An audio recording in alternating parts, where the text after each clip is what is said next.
Seorang yang merawat ODGJ bisa mengalami trauma. Bener nggak nih? Nah, jawabannya bisa saja. Jadi, sedulur kita yang merawat pasien-pasien ataupun sedulurnya yang lain yang mengalami skizofrenia itu juga bisa mengalami suatu trauma ya. Dan hal ini bisa kita tandain, bisa kita lihat nih ya.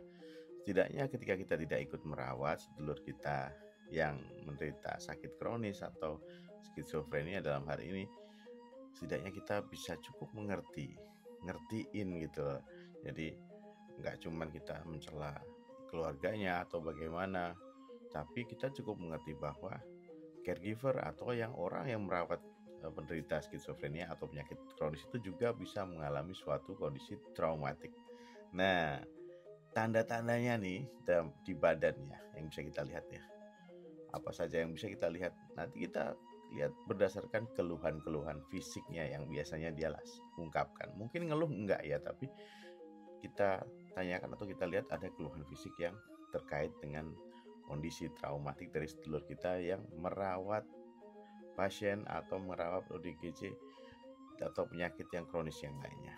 Di antaranya yang pertama adalah ya seringkali dia merasakan kelelahan ya. Padahal udah tidur banyak ya, tapi dia merasakan kelelahan, gampang lelah, gampang capek gitu ya seluruhnya.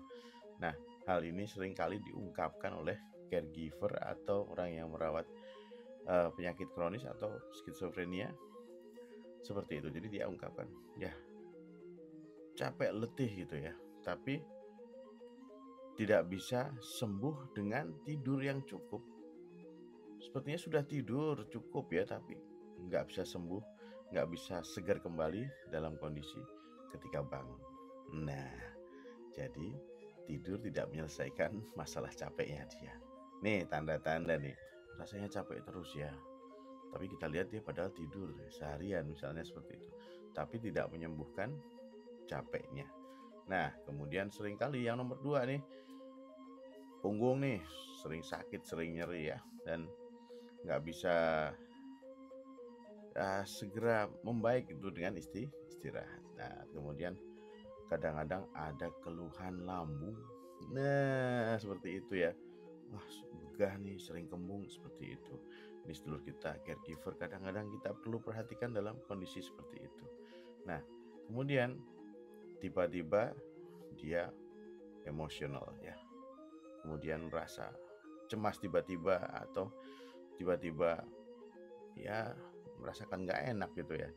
Kemudian merasa tahu-tahu secara emotionally drain lah, ya udah gue capek secara emosional, nggak bisa nahan emosi segala macam. Nah, itu yang kadang-kadang muncul di sedulur kita yang sedang merawat sedulurnya yang menderita penyakit kronis, dalam hal ini skizofrenia. Nah, gitu ya sedulurku ya.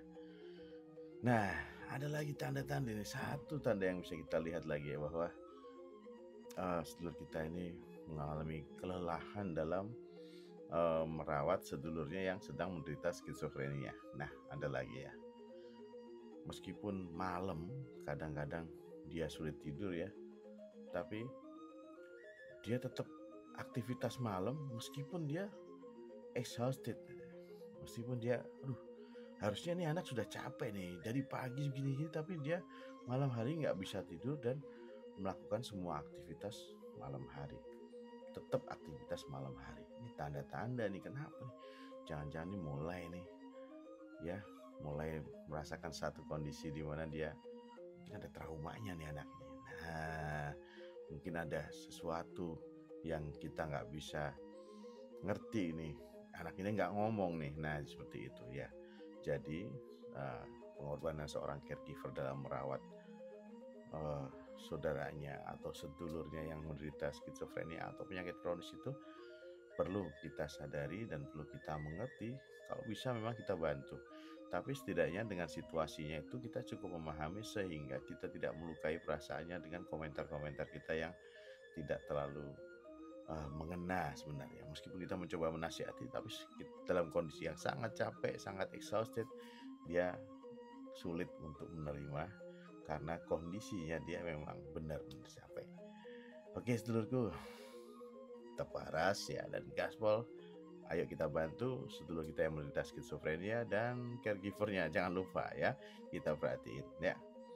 Oke, sehat selalu.